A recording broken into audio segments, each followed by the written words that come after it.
Sambandam, Director, Liver and Multi-Organ Transplant Surgery and Robotic GIHPV Surgery, Kaveri Hospital, Vadapalani. Dr. T.K. Anand, Senior Consultant, Medical Gastroenterology, Kaveri Hospital, Alvarpet. Dr. Piyush Bhavane, Clinical Lead, Medical Gastroenterology, Kaveri Hospital, Radial Road. And all of the other doctors and the contestants, please give a huge round of applause to everyone who has been a part of today's press meet. And now, let me quickly invite Dr. B. Basmani, Senior Consultant, Interventional Gastroenterology and Director, Kaveri Institute of Digestive Sciences, Kaveri Hospital, Vadapalani, to kindly join on stage for this presentation.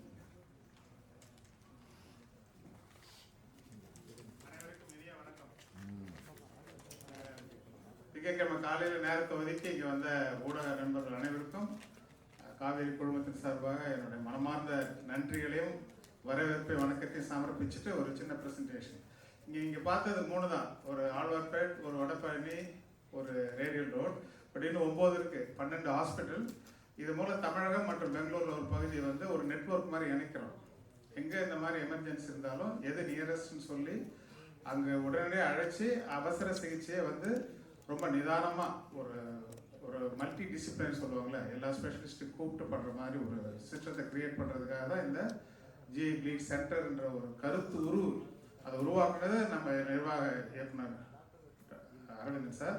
அவருடைய வழிகாட்டுதல் பேரில் ஐயப்பன் அவங்க 2 பேரும் படித்த அந்த ஒரு கட்டமைப்பை நேற்று வந்து 40 டாக்டர்கள் எல்லா சேலம், ஓசூர், திருநெல்வேலி, திருச்சி, பெங்களூர், சென்னை என்ற எல்லா இடத்துலேருந்து காவேரி குடும்பத்தில் எல்லா சிறப்பு மருத்துவர்கள் வந்து மெடிக்கல் கேஸ்ட்ரோஎன்டராலஜிஸ்ட், ரேடியாலஜிஸ்ட், சர்ஜன்ஸ், இன்டென்சிவிஸ்ட், அதாவது தீவிர சிகிச்சை, இப்போ இருக்குது அவசர சிகிச்சை, இது பல்துறை வல்லுநர்கள் ஒன்றா கூடி இந்த மருத்துவ ப்ராப்ளம் குடல் மற்றும் வயிறுலேருந்து ரத்த இழப்பு ஏற்பட்டால் அதை எப்படி வந்து நிதானமாக வந்து அவதானித்து கண்காணித்து எந்த மாதிரி ட்ரீட்மெண்ட் கொடுக்கணுன்றதை பற்றி ஒரு அரை நாள் முழுக்க விவாதித்து அழகான ஒரு பாத்வே, ஒரு வழிகாட்டுதலை வந்து அடைஞ்சிருக்காங்க. அதை இம்ப்ளிமெண்ட் பண்ணுறதுக்கான ஒரு நிகழ்ச்சி தான்.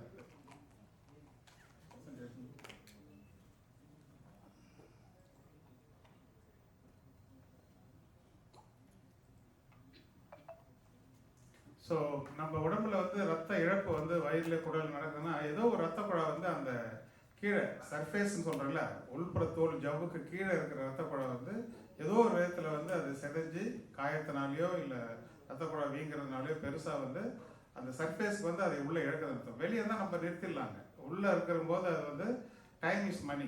ஒரு மணி நேரத்துக்கு வந்து 1 லிட்டர் போகுதா 200 ml போகுதா அப்படின்னு நமக்கு தெரியாதனால எவ்வளோ சீக்கிரம் வந்து அந்த ரத்த இழப்பை வந்து கண்டுபிடிச்சி எந்த ரத்த குழாயிலேருந்து ரத்த கசிவு இல்லை ரத்த பீரியல் நடக்குதுன்றதை கண்டுபிடிச்சி நிறுத்துற வரைக்கும் இந்த பல் வல்லுநர் குழுவுக்கு வந்து ஒரு ஓய்வு இருக்காது. ஏன் இது ஒரு முக்கியமான பிரச்சனையை பார்க்குறோம்னாக்கா, இப்போ சென்னை போன்ற மாநகரங்களில் வந்து 1000 ஒருத்தவங்களுக்கு ஒரு ஆண்டுக்கு ஒரு தடவை இந்த பிரச்சனைக்காக மருத்துவமனைக்கு வராங்கன்னா நீங்களே கணக்கு பண்ணிக்கலாம். ஸோ ஒரு 10,000 பேருக்கு மேலே நடக்குது இது. ஸோ ஒரு வெளியே வந்து வீட்டில் இல்லை தெருவில் அலுவலகத்தில் வந்து ரத்த இழப்பு வரும்போது 100 பேருக்கு உயிர் இழக்கிற அபாயமான ஒரு வியாதி இது. இதே மருத்துவமனையில் வேற பிரச்சனைகள், ஒரு ஹார்ட் அட்டாக் இல்லை ஒரு ஆப்ரேஷனாக வந்திருக்காங்க, அவங்களுக்கு வந்து திடீர்னு இந்த ரத்த இழப்பு வந்து வயிறு மற்றும் குடல் நடக்கும்போது 3ல் ஒருத்தவங்க இழக்கிற அந்த அளவுக்கு ஒரு ஆபத்து இருக்கு. ஏன் இது அதிகமாயிட்டு இருக்குனாக்கா, உங்களுக்கு தெரியும், இந்தியா சுதந்திரம் அடையும் போது நம்மளுடைய ஆவரேஜ் வாழ்நாள் வந்து 40-50 வருஷம் தான் இருந்தது. இப்போ வந்து 80-85 வரைக்கும் வந்து நீடிச்சு வாழ்றதுக்கு வந்து ஆஸ்பிரின், கொலஸ்ட்ரால் மாத்திரைகள், டயபெட்டிக் கண்ட்ரோல், பிளட் ப்ரெஷர் மாத்திரைகள்ட்டு ரத்தம் வந்து உறையாமல், ரத்த குழாய் வந்து இதயத்தில் இருக்கிற ரத்த குழாய் ரத்தம் உறையாமல் இருக்கிறதுக்கு மருந்துகள் சாப்பிட்டு ஹார்ட் அட்டாக் மற்றும் ஸ்ட்ரோக்லேருந்து நம்மளை தள்ளி போட்டுருக்குறோம். பட் யோசிச்சு பாருங்க, ரத்தத்தில் இருக்கிற இதயத்தில் ரத்த குழாய் வந்து ரத்தம் உறையக்கூடாதுன்னு சொல்கிறோம். பட் வயிறுலேயோ குடல்லையோ வந்து ரத்த குழாய் வந்து சிதைஞ்சு ரத்த சேதமாகுதுன்னா அது தனத்தானே உரையை பார்த்துக்கும். அப்படி உரையை பார்க்கறத தடுத்துரும் இந்த மாத்திரைகள் தான். அப்போ வந்து நிறைய மாத்திரைகள் சாப்பிட்றது நமக்கு வந்து டயபெட்டிஸ், கிட்னி, லங்ஸ், ஹார்ட்னு பல வியாதிகள் இருக்கிறதுனால இந்த ரத்த இழப்பை தாங்குகிற சக்தியும் குறைஞ்சி நமக்கு உயிருக்கு ஆபத்தான நிலைமை போட்டு போயிடும். பட் இதில் முக்கியமாக பத்திரிகை நண்பர்களுக்கு நம்ம சொல்ல வர்றது என்னென்னா லைஃப் ஸ்டைல் தான். இப்போது இரவு தூக்கம் இல்லாமல் வந்து இப்போ சமூக ஊடகங்கள்ல வந்து இந்த பிரெயின் ராட்டும்பாங்க, மூளை மக்கி போகிற அளவுக்கு ரீல்ஸ் மற்ற விஷயங்களை பார்த்துக்கிட்டு தூக்கத்தை கெடுத்துக்கிறது. அதுக்கப்புறம் மிட் நைட் பிரியாணி ஒரு 12 மணிக்கு ஆர்டர் பண்ணால் ஃப்ரீ டெலிவரி அப்படின்னு சொல்லிட்டு பேய்ங்க கூட சாப்பிட்டாரு. அந்த நேரத்தில் வந்து ஒரு எக்கச்சக்கமான உணவு வந்து சாப்பிட்டுட்டு அந்த உணவு செரிக்கிறதுக்கு நேரம் கொடுக்காம முடிச்சுட்டு அப்படியே தூங்க போகிறது. காலையில் 10-11 மணி வரைக்கும் தூங்கிட்டு இந்த சோஷியல் ஜெட்லாம் இருப்பாங்க. இங்கேருந்து வெளிநாட்டுக்கு போனால் தான் நம்ம தூக்கம் கெட்டு விமான பயணத்தை தொலைப்போம். இதை நம்ம வந்து தினசரி வாழ்நாளில் நம்ம சாதாரண வாழ்க்கை முறை நம்ம தூக்கத்தை தொலைச்சிக்கிட்டு இருக்கிறோம். அது ஒன்று. அப்புறம் சிட்டிசன்னா தமிழில் என்ன சொல்லுவீங்க? பார்த்தீங்கன்னா சிட்டிசன்னா தமிழில் என்ன? குடிமகன். நம்ம இதில் வந்து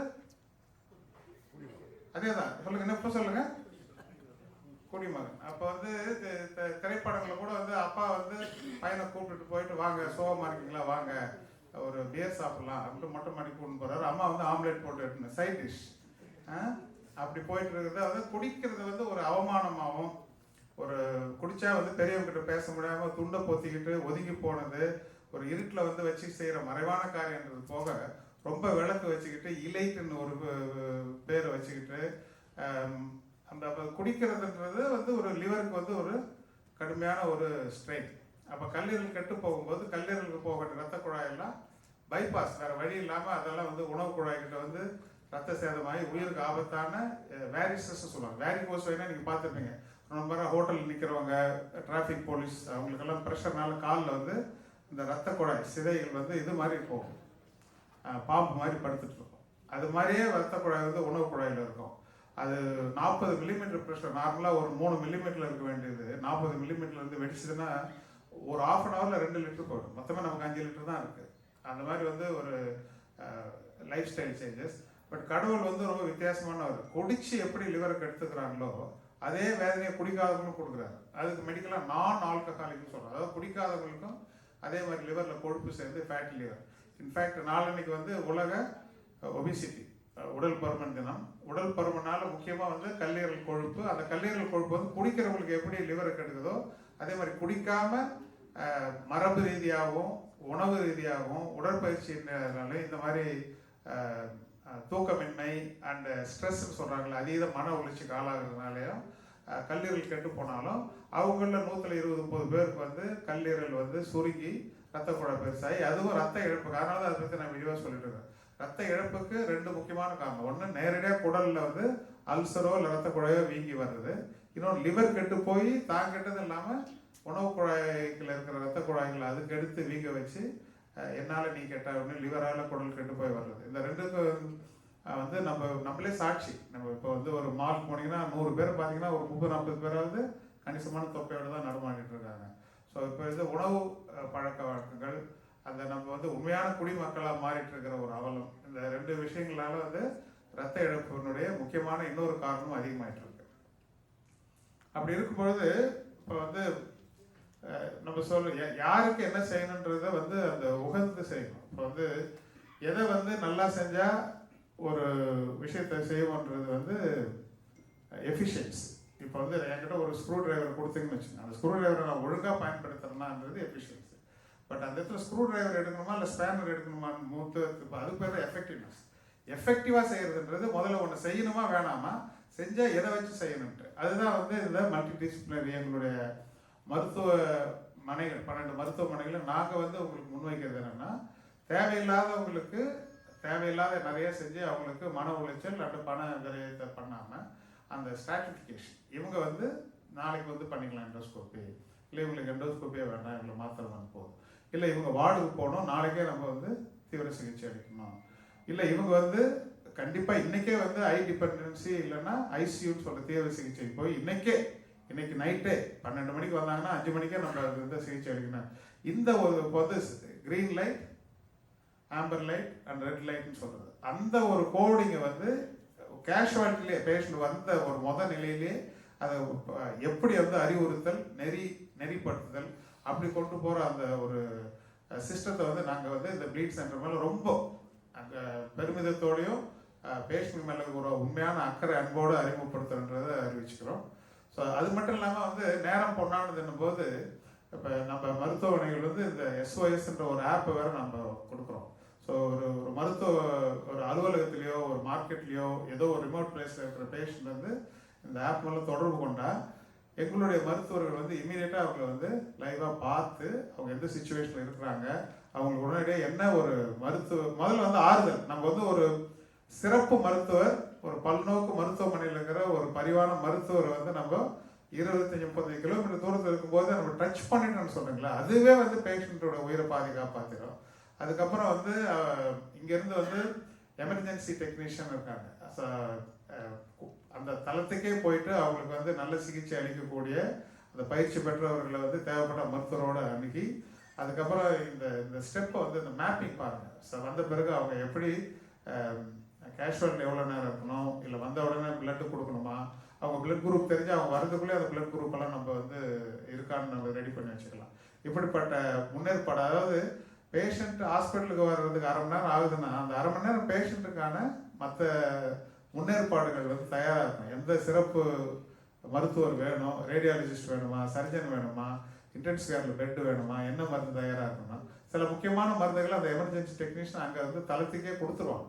ஒரு ரத்த குழா வீங்கி ப்ரெஷர் அதிகமாக அந்த ப்ரெஷர் கொடுக்குது. அப்போ வந்து ஒரு மணித்துளியும் பல ரத்த துளிகளை வந்து பேஷண்ட் இழக்கிறதுலேருந்து காப்பாற்றி எங்களுடைய ப்ளீட் சென்டருக்கு பத்திரமா கொண்டு வந்து சேர்க்கும். அவங்களுடைய வந்த பயணம் மட்டும் இல்லை, தங்கும் அனுபவம், அதுக்கப்புறம் போயிட்டு ரெக்கவரிக்கு அப்புறம் அந்த ஃபாலோ, அந்த ஒரு அல்சர்னா அது திருப்பி வராமல் இருக்க வேரோடு களைந்து எறியுது. எராடிகேஷன், ரேடிக்கல்னா வேர். ஒரு பிரச்சனையை வந்து களையணும்னாக்கா இப்போ சாணக்கியர் சொல்லுவாங்க, நடந்து வந்துட்டு ஒரு புல் தழுவிச்சா அந்த புல்லை வந்து பிடுங்கி கொளுத்தி அது சாப்பில் வந்து கமண்டல் நெல்லை கரைச்சி குடிச்சிட்டாங்க. அது வந்து ஒரு ஃபிகரேட்டிவ். எப்படின்னாக்கா அது எராடிகேஷன்.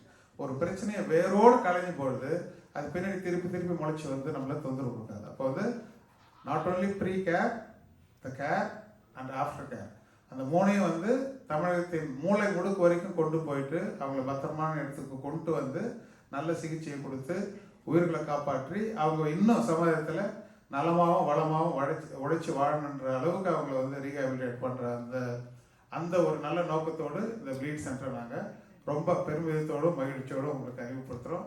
இதை கொண்டு போய் சேர்க்க வேண்டியது உங்களுடைய பொறுப்பு.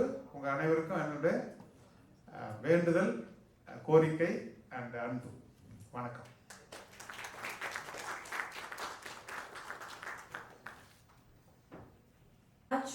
ஸோ அடுத்ததாக நம்ம பேச கூப்பிட போகிறது doctor Aravindan Selvaraj, executive director and cofounder Kauvery group of hospital. ஒரு பலத்த கைதட்டல் கொடுத்து அவரை வெல்கம் பண்ணிடலாமா?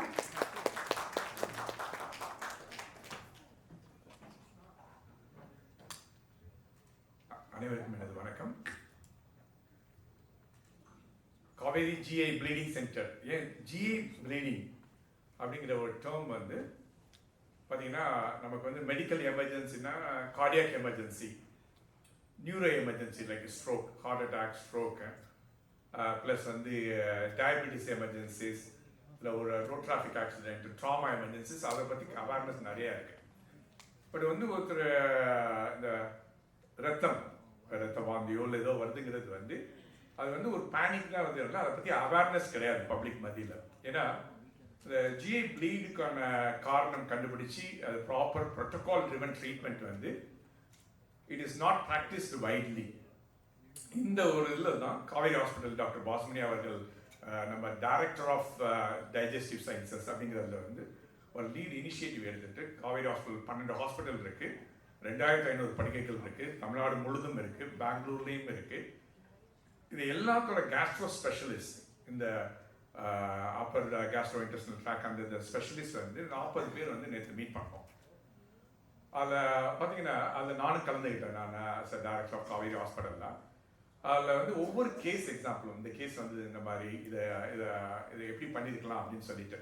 ஏன்னா it's a multi disciplinary approach அப்படின்னு சொல்லுவோம். கேஸ்ட்ரோ இன்டெஸ்டினல் ப்ளீட்னு டைட்டில் இருந்தாலும் அதோட ட்ரீட்மெண்ட் வந்து it can be done by first வந்து சார் சொன்ன மாதிரி அங்கே எமர்ஜென்சியாக போய் எமர்ஜென்சி டெக்னீஷியன் பண்ணுறது, ஆம்புலன்ஸில் என்ன பண்ணுறது, எமர்ஜென்சி வந்தோன்னு என்ன பண்ணுறது, அதுக்கப்புறம் என்ன இன்வெஸ்டிகேஷன் பண்ணுறது, அது radiologist, everybody surgeons, everybody plays a role. So we share the knowledge அதோட பற்றிய டிஸ்கஷனில். அந்த நாலேஜ் தான் இப்போ இங்கிலீஷில் சொல்லணும்னா அதை வந்து ஒவ்வொன்று எப்படின்னா நாலேஜ் பிகம்ஸ் வந்து ஒரு கைட்லைன்ஸ். அந்த நாலேஜ் வச்சு ஒவ்வொரு கேஸ்ட்ரோஇன்டெஸ்டினல் ப்ளீடோட வந்து இந்த மாதிரி கைட்லைன்ஸில் ட்ரீட் பண்ணாங்க. அந்த கைட்லைன் தான் ஸ்டாண்டர்ட் ட்ரீட்மெண்ட் ஆகுது, அந்த ஸ்டாண்டர்ட் ட்ரீட்மெண்ட் ப்ரோட்டோகால் ஆகுது. இந்த மாதிரி ப்ரோட்டோகால் பண்ணுறப்போ ஒரு best of the outcome, patient outcome கிடைக்குது நமக்கு. So how do we standardise this? இந்த பிரச்சனை இதுதான் மோஸ்ட் லைக்லி ரீசன், இதுக்கு வந்து இதுதான் பெஸ்ட் ட்ரீட்மெண்ட் அப்படின்னு சொல்கிறதுக்கு வந்து we have created a knowledge forum. அதிலிருந்து the Institute of Digestive Sciences headed by Dr. Basmani sir with all the leading specialists we have, the gastro specialists. We are confident that we can implement these protocols across the Kaveri group and also spread to other hospitals and common public as well. So one of the things we are blessed with the Kaveri Hospital, all the 13 hospitals, எல்லாத்துலேயுமே infrastructure இதுக்கேற்ற ஒரு MRI, CT scan plus வந்து அதை endoscopy மூலமாக சரி பண்ணுற treatment, radiology எல்லாமே அவைலபிளாக இருக்குது. It's not just a medical infrastructure alone, a tool in the hands of inexperienced doctors or inexperienced வந்து it's not going to be helpful. அதுலேயும் we are truly blessed to have fantastic team of doctors. What is happening ஒன்று வந்து doctor பாஸ்மே அவர்கள் சொன்ன மாதிரி நாங்களும் daily feel பண்ணுறோம், lifestyle, how much lifestyle has changed to increase in this gastrointestinal problem சொல்லிட்டு. நீங்கள் எந்த விதமான சோஷியல் மீடியாவில் எடுத்து பார்த்தீங்கன்னா அது பாப்புலர் டாக் வந்து அபவுட் இந்த ஃபங்க்ஷனல் மெடிசன் அல்லது வெல்னஸ் மெடிசன் அப்படின்னு சொல்லிட்டு டயட் சம்மந்தமான அவ்வளோ ஒப்பீனியன் தான். இப்போ எனக்கு தெரிஞ்ச சில குரூப்ஸ்லாம் இருக்குது, ஒரு இண்டஸ்ட்ரீஸ் குரூப் இல்லை ரோட்டரி குரூப், எந்த குரூப்பில் போனாலும் வந்து எல்லாருமே கேஸ்ட்ரோ ஸ்பெஷலிஸ்ட், அதாவது டாக்டராக படிக்காதவங்க எல்லாருமே கேஸ்ட்ரோ ஸ்பெஷலிஸ்ட். நீங்கள் நான் அதை சாப்பிட்டா சரியாக போகும், இதை சாப்பிட்டா சரியாக போகும், அதாவது வந்து அவங்கவுங்க ஆட் பண்ணுறது இதை சாப்பிட அப்படின்னு சொல்லிட்டு. I don't know why the diet has become the specialist of everyone. It's difficult to understand. அதில் நிறைய இந்த சோஷியல் மீடியாவில் பாப்புலராக இருக்கிற சில டாக்டர்ஸ் வந்து அவங்க சொல்கிறத வேதவாக்காக எடுத்துகிட்டு நிறைய பப்ளிக் வந்து என்னை வந்து கேட்குறாங்க, என்னோட கிளினிக்கில் வந்து கேட்குறாங்க வந்து இதை சாப்பிட்லாமா அதை சாப்பிட்லாமா அப்படின்னு சொல்லிட்டு. It's not right. Any discussion about your health, it has to be science and evidence based. See, இன்னொரு ஒரு பெரிய ஒரு காவேரி மருத்துவமனை மாதிரி ஒரு சயின்டிஃபிக் பேஸ்ட் டெர்ஷியரி கேர் ஹாஸ்பிட்டலோட ஒரு பிக் ரெஸ்பான்சிபிலிட்டி என்னன்னா how to dispel the myths created in the social media about common things. So that is one of the biggest challenge. And we closely work with all the dietitians, lifestyle specialists எல்லாமே. Why doctor Basmani sir வந்து ஊடகங்களுக்கு ஒரு வேண்டுகோள் கொடுத்தாருன்னா, இந்த மாதிரி ஒரு அதை பற்றியான தவறான கருத்துக்கள், எவிடன்ஸ், சயின்ஸ் எவிடன்ஸ் இல்லாமல் தவறான கருத்துக்கள் மக்களுக்கு போய் சேரக்கூடாது. மக்களுக்கு ஆல்ரெடி போய் சேர்ந்துருச்சுன்னா அதுக்கு எப்படி ட்ரீட்மெண்ட் எடுக்குதுங்கிறது வந்து ஒரு properly qualified doctors practising in good institution மூலமாக வரது it be better. And we are extremely, how do we pool the knowledge of all these specialists? It has been a challenge, but for that we need a leader like Dr. Basmani and fantastic cooperation from all the other specialists, and we have created this forum, and I request the media to interact with the doctor team here to understand as much as possible their doubts and take it to the people in the interest of the society. Thank you. Okay, sir, thank you so much. Let's quickly have a launch video. So can we have the AD please?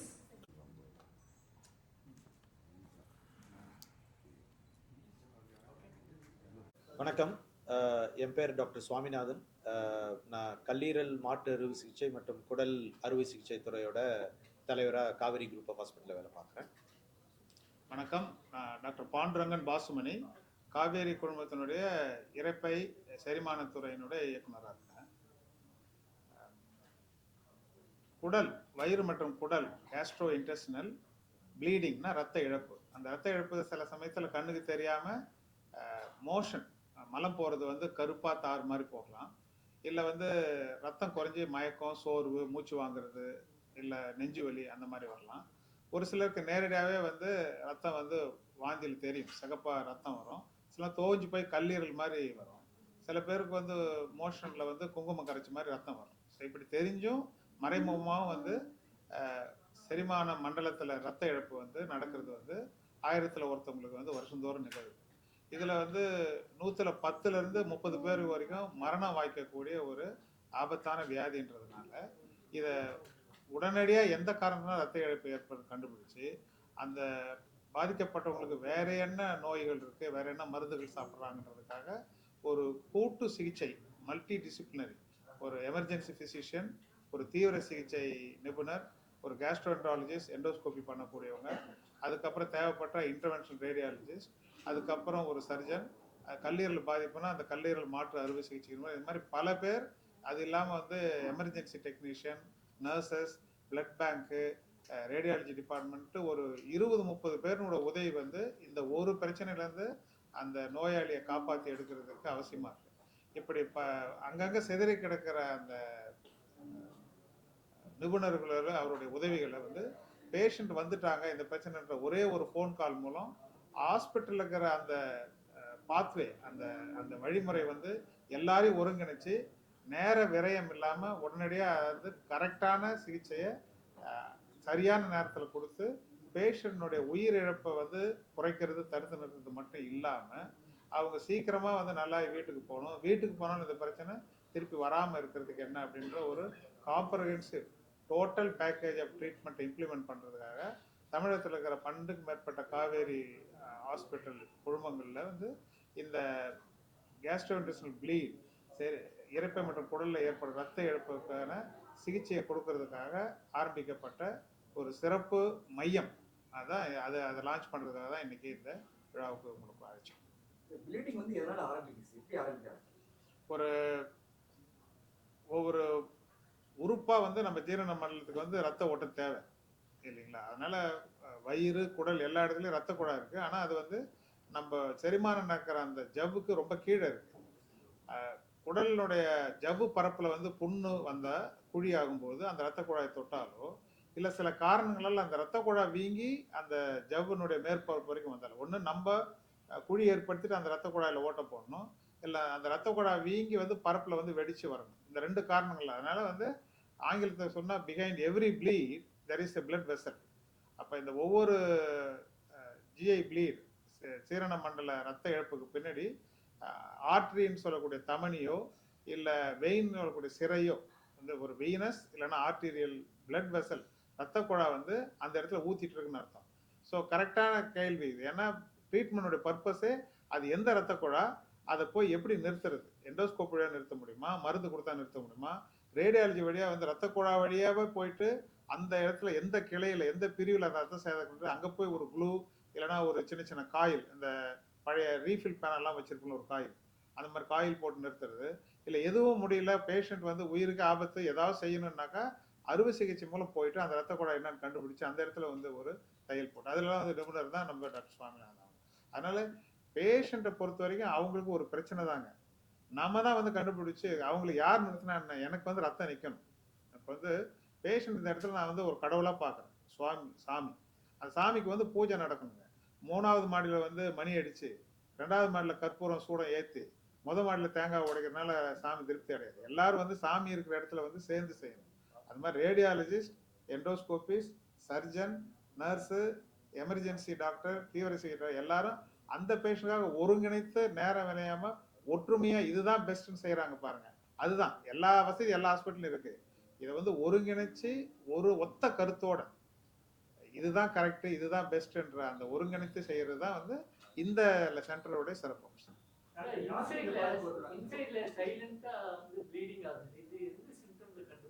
அந்த symptom இது ரொம்ப முக்கியமான கேள்வி. இதுதான் மக்கள் நம்ம கொண்டு போகணும். அதாவது எல்லாத்தையும் நான் குறித்து மறுபடியும் சொல்கிறேன், ரத்தம் நேரடியாக வாந்தியாக வரலாம், அது சிகப்பாக நம்ம கண்டுபிடிச்சிருவோம். பட் நேற்றுலேருந்து ஒரு மாதிரி மந்தமாக இருக்குது, வாந்தி எடுத்துக்க கருப்பாக ஈரல் மாதிரி தோஞ்சி வருது அப்படிங்கிறது. சில அந்த காஃபியெல்லாம் போட்டு முடிச்ச பிறகு அந்த காஃபி தூள் இருக்குங்களே, அது அந்த ஃபில்டர்லேருந்து கொட்டுவாங்க இல்லையா, அது பேர் காஃபி கிரவுண்ட்ஸுங்க. அந்த மாதிரி ரத்தம் வந்து ரொம்ப மெதுவாக போயிட்டு அமிலத்து கூட சேர்ந்து அந்த காஃபி தூளுங்க மாதிரியே வரும். கீழே வந்து வரும்பொழுது ஒரு 100, 200, 300 ml வந்து அப்படியே மெதுவாக வந்து மோஷனுக்கு வருதுன்னு வச்சுக்கோங்க. அப்போ அது வந்து மோஷன் மாதிரியே தெரியாது, கருப்பாக தார் மாதிரி ஒரு கெட்ட வாடையோடு இருக்கும். அது பேர் மெலினான்னு ஆங்கிலத்தில். அது வந்து பேஷண்ட்டுக்கு வந்து ரத்த சேதமாக தெரியாது, ஏதோ கருப்பாக போகுது, நேற்று அயன் டேப்லெட் சாப்பிட்டோமா, பீட்ரூட் சாப்பிட்டோமா, முருங்கைக்கீரை சாப்பிட்டோமான்னு கூட வந்து அதை புறந்தள்ளுறதுக்கு வாய்ப்பு இருக்குது. ஆனால் அது ரத்த இழப்பு, டக்குன்னு டாய்லெட் எழுந்திருப்போ ஒரு சின்ன மயக்கம் வரலாம். இல்லைன்னா ரத்தம் வந்து சிகப்பாக வரும்போது கண்டுபிடிச்சுவாங்க. ஆனால் சிகப்பா ரத்தம் வர்றதெல்லாம் ஆபத்து கிடையாது. இப்போ வந்து வெளியில வந்து மூலம்னு ஒரு பைல்ஸ் இருக்கு, அது ஒரு 10 ml 20 ml சிகப்பா விரலை வெட்டின மாதிரி வரும். அதுக்கு பயப்பட வேண்டாம். அதுக்கு நிதானமா அன்னைக்கு சாயங்காலம் டாக்டர்கிட்ட போனா போதும். இன்னொன்று வந்து அந்த ஆசனவாய் வெடிப்பும்பாங்க ஃபிஷர், அது வலியோட சேர்ந்து வரும். பைல்ஸ் வந்து வலிக்காது, வெடிப்பு வந்து லேசா வலிச்சு வந்து ரொம்ப முக்குவாங்க, மோஷன் கடினமா இருக்கும், அது மேல வந்து ஒரு கோடு போட்ட மாதிரியோ இல்லை சின்னதா ரத்தம் வரும். இது வந்து வெளியே இருந்து வர சின்ன ரத்த இழப்பு. பட் உள்ள 1 லிட்டர்லாம் ரத்தம் இழக்கல. குடல் தேய்மானத்துல ஒரு ரத்த குழாய் சிக்கிடுச்சுன்னு வச்சுக்கோங்க, அது வந்து 1/2 லிட்டர் 1 லிட்டர் போயிட்டு பேஷண்ட் வந்து மயக்கம். உடம்புல வந்து ரத்த இழப்பு வந்து வாந்தியாவோ ரத்த வாந்தியாவோ இல்லை ரத்த பேதியாவோ போகும்போது எழுந்து நின்னா மயக்கம் வருது, இல்லை ஒரு மாதிரி மூச்சு வாங்குது. அவங்க ஹார்ட் பேஷண்ட் தான் முன்ன விட அதிகமாக வயிறு வலிக்குது, மாறு வலிக்குது, பசி ரொம்ப குறைஞ்சி 2 நாளாக வந்து சரியாக சாப்பிட முடியல, இப்படின்ற பக்க அறிகுறிகளாக வரலாம். இல்லை நேரடியாகவே ரத்த சேதம் வந்து இப்படி காமிச்சு. யாருக்கு வரலாம் டாக்டர்? வயதானவங்க இருக்கா, லேபருக்கு வருமா, இல்லை புரியாதவங்களுக்கு வருமா, இல்லை பிபி டயபெட்டிக் பேஷண்ட்? இது நல்ல கேள்வி. பாதிக்கும் இது வந்து பிறந்த குழந்தையிலிருந்து நம்ம கல்லறைக்கு போற வரைக்கும் யாருக்கு வேணாலும் வரலாம். அதிகமா வர்றது வந்து 40-50 வயதுக்கு மேல நம்ம வந்து அதிகமா வந்து மாத்திரைகள் உட்கொள்றவங்க. நம்ம ஊர்ல வந்து ஹெலிகோபாக்டர் பைலோரின்ற ஒரு கிருமி வந்து இரைப்பையில சைலண்டா 120-130 பேருக்கு இருக்கு. நமக்கு நேரம் சரியில்லை, அது ஒரு அல்சரை கிரியேட் பண்ணி வரலாம். பெயின் கில்லர், இப்போ வந்து தலைவலி மூட்டு வலி நிறைய மாத்திரைங்க, ரொமட்டாலஜிக்கல் மாத்திரை சாப்பிட்றவங்க அவங்களுக்கு வரலாம். இப்போ சார் சொல்லுவாங்க ஈரல் பற்றி சொல்லு. இன்னொரு முக்கியமான இது பார்த்தீங்கன்னா, அந்த கல்லீரல் பாதிக்கப்படுற சார் சொன்னார் பேசணும்போது, இப்போ நம்மளோட டயட் சேஞ்சஸ், நம்மளோட லைஃப் ஸ்டைல் சேஞ்சஸ்னால கல்லீரலில் வந்து கொழுப்பு படிஞ்சு குடிப்பழக்கத்தினாலையும் கல்லீரல் பாதிக்கப்பட்டு அது சுருங்கி போய் அது வேலை செய்கிற தன்மை குறைஞ்சி போயிட்டு அது வழியாக போகக்கூடிய ரத்த ஓட்டம் வந்து நம்மளோட உணவு குழாய் வழியாக அது பைபாஸ் ஆகி போகுது. அப்போ அந்த பைபாஸில் போகிற அந்த ரத்த குழாய்கள்லாம் வீங்கி இருக்கும், ரொம்ப ஹை ப்ரெஷரில் வீங்கி இருக்கும். அது திடீர்னு ஒரு நாள் வெடித்து அது மோஷனில் கருப்பாக தார் மாதிரி போகிறதோ அல்லது ஒரு சில ரத்த வாந்தியே எடுத்து எமர்ஜென்சியாக வரும். இது பார்த்திங்கன்னா ரொம்ப லைஃப் த்ரெட்னிங் ப்ளீட். நமக்கு வந்து அவங்க குயிக்காக ஹாஸ்பிட்டல் வந்து இமீடியட்டாக ஒரு ஒருங்கிணைந்த டீம், ஒரு சார் மாதிரி ஒரு கேஸ்ட்ரோஎன்ட்ராலஜிஸ்ட் இமீடியட்டாக எண்டோஸ்கோப்பில் அதை கண்ட்ரோல் பண்ணணும். அதை கண்ட்ரோல் பண்ணிவிட்டு அவங்கள ஸ்டெபிலைஸ் பண்ணிவிட்டு அடுத்து நிரந்தரமான வைத்தியம் என்னமோ அதை நம்ம செய்ய வேண்டியிருக்கும். கல்லீரல் மாற்று அறுவை சிகிச்சை தேவைப்படுதா அப்படின்றத பார்த்து அவங்களுக்கு அந்த கல்லீரல் மாற்று அறுவை சிகிச்சை பண்ணணும். இது மற்ற வெளிநாடுகளில் பார்த்தீங்கன்னா ஒரு சில சமயத்தில் இந்த மாதிரி ப்ளீடுக்கெல்லாம் நம்ம வந்து உடனடி சிகிச்சை ஆக்சஸ் பண்ணுறதே ரொம்ப கஷ்டம். இங்கே நமக்கு ஒரு நல்ல ஒரு விஷயம் இந்தியாவில் இருக்கிறது என்னென்னா, இப்போ எப்படி ஒரு ஹார்ட் அட்டாக் வந்தால் அடுத்த ஒரு 20 நிமிஷத்தில் ஆஞ்சியோகிராம் பண்ண வேண்டியிருக்கும், ஒரு 1/2 மணி நேரத்துக்குள்ளே நம்ம ஸ்ட்ரோக் பேஷண்ட்டுக்கு எப்படி ஒரு முக்கியமான மருந்து கொடுக்க வேண்டியிருக்குமோ அதே மாதிரி அதுதான் எங்களோட விஷன். இப்போ சாரோட விஷன் என்னென்னா, ஒரு ஜிஐ ப்ளீடுன்னு வந்துட்டால் அது ஒரு ஹார்ட் அட்டாக் அளவுக்கு அது ஒரு முக்கியமானது. 10ல் 2 பேர் இறந்து போகிறதுக்கான வாய்ப்புகள் இருக்குது. ஸோ அதனால் வந்துட்டு அவங்கள வந்து கரெக்டான ஒரு சென்டரில் ரீச் ஆகி அதுக்கு கரெக்டான வைத்தியம் என்ன, எண்டோஸ்கோப்பியா, இன்டர்வென்ஷன் ரேடியாலஜி மூலமாக ஒரு ஆஞ்சியோகிராம் பண்ணி அந்த ரத்த ஓட்டத்தை நிறுத்த முடியுமா அல்லது ஆப்ரேஷன் தான் தேவைப்படுமா அப்படின்றத முடிவு பண்ணி அதை அடுத்து குயிக்காக எந்த ஒரு டிலேவும் இல்லாமல் அவங்களுக்கு நம்ம கொடுக்க வேண்டியது தான் நம்மளோட மெயின் எய்ம். ஒன்ஸ் அந்த ப்ளீடிங் கண்ட்ரோல் ஆனதுக்கப்புறம் இதுக்கான நிரந்தர ஆப்ரேஷன் இது என்ன, அல்சராக இருந்தால் அல்சருக்கான ட்ரீட்மெண்ட், லிவர் பாதிப்பு இருந்ததுன்னா லிவர் பாதிப்புக்கான ட்ரீட்மெண்ட். அதனால் இது எல்லாத்துக்கும் ஒருங்கிணைந்து அந்த முழு குழுவையும் எல்லா காவேரியிலையும் ஆக்சசபிளாக இருக்கணும். எங்கே நம்ம காவேரியை சுற்றி எங்கே பேஷண்ட்ஸ் தமிழ்நாட்டில் எங்கே இருந்தாலும் அவங்க நியரஸ்ட் காவேரி ஹாஸ்பிட்டலில் ரீச் பண்ணி இந்த ட்ரீட்மெண்ட் எடுத்துக்க முடியும். ஏன்னா எல்லா இடத்துலையுமே இந்த மாதிரி ஸ்பெஷலிஸ்ட்டை நம்ம வச்சுட்ருக்கோம். இதுக்கான இன்புட் வேணும்னா இப்போ வந்து திருச்சியில் ஒருத்தங்க இருக்காங்க அல்லது ஒரு சேலத்தில் தான் இருக்காங்க, நம்ம எக்ஸ்பர்டீஸ் வந்து எல்லா இடத்துலையும் நம்ம ப்ரொவைட் பண்ணுறோம். இப்போ சார்கிட்ட ஏதாவதுன்னா அவங்க கைடன்ஸ் இருப்பாங்க. எண்டோஸ்கோப்பிக்கு ஏதாவது ஒரு முக்கியமான ஒரு எக்யூப்மெண்ட்டோ ஒரு எண்டோஸ்கோப்பியே வேணும்னாலும் எமர்ஜென்சியாக நம்ம டீமே அங்கே போய் அவங்களுக்கு செஞ்சு கொடுக்கக்கூடிய அளவுக்கு இந்த ஜிஐ ப்ளீட் அண்ட் கல்லீரல் ஸ்பெஷல் ட்ரீட்மெண்ட் எல்லாமே வந்து எல்லா காவேரியிலும் ஒரு ஒருங்கிணைந்த டீமாக நம்ம வந்து ஆஃபர் பண்ணிட்டு இருக்கோம். ஃபர்ஸ்ட் எய்டு தான் சொன்னேன் இல்லைங்களா, அந்த SOS அதை கொஞ்சம் கொண்டு போங்க. SOSனாக்கா அந்த காலத்தில் கப்பலில் போகிறவங்க வந்து சேவ் அவர் சோல் அப்படின்ட்டு தான் அந்த டிஸ்ட்ரெஸ் மெசேஜ் அனுப்புவாங்க, அந்த மார்ஸ் கோட் மாதிரி SOS. அந்த பேரில் தான் வந்து இந்த ஆப் இருக்குது. இந்த ஆப்பில் வந்து பேஷண்ட்டை வந்து லாகின் பண்ணாலே அது அவங்ககிட்ட இருக்கிற நியரஸ்ட் காவேரி ஹாஸ்பிட்டலுடைய டிபார்ட்மெண்ட்டில்